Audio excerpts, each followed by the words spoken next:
नमस्कार.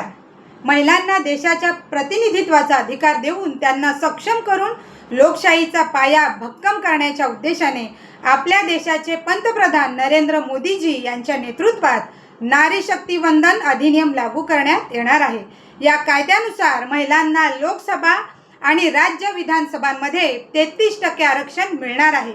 ज्या महिलांवर फक्त चूल आणि मूल एवढीच जबाबदारी असायची, आता याच महिला देशाच्या व राज्याच्या राज्यकारभारात सक्रिय होणार आहेत, देशाच्या निर्णय प्रक्रियेत दिसणार आहेत. या अगोदर संसदेत केवळ 14% महिलांचाच सहभाग असायचा, परंतु 2029 पासून तो 33% इतका मोठा असणार आहे.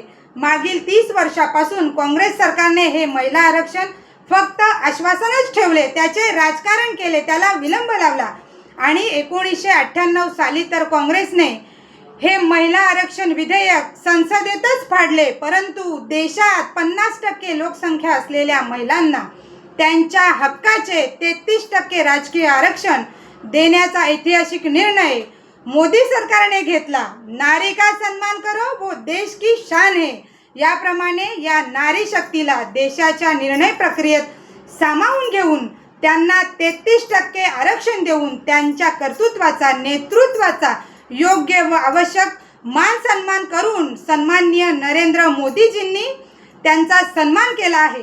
जेव्हापासून या देशात भारतीय जनता पार्टीचे सरकार आले तेव्हापासून विविध क्षेत्रात महिलांना आपण नेतृत्व करताना पाहत आहोत. ये है मोदी गॅरंटी. सन 2014 पासून मोदीजींनी महिलांना सन्मान, स्वावलंबन व सत्ता ही महिला सक्षमीकरणाची त्रिसूत्री देऊन महिला सन्मानातील क्रांती केली आहे. त्यामुळे देशातील तमाम महिलांच्या वतीने मी नारी शक्ती वंदन अधिनियमाचे स्वागत करते व या महत्त्वपूर्ण ऐतिहासिक निर्णयाबद्दल देशाचे प्रधानमंत्री सन्माननीय नरेंद्र मोदीजी यांचे आभार मानते. आणि पुन्हा एकदा सिद्ध झालं आहे की मोदी है तो सब कुछ मुमकिन है. धन्यवाद मोदीजी. जय हिंद, जय भारत, जय नारी शक्ती वंदन.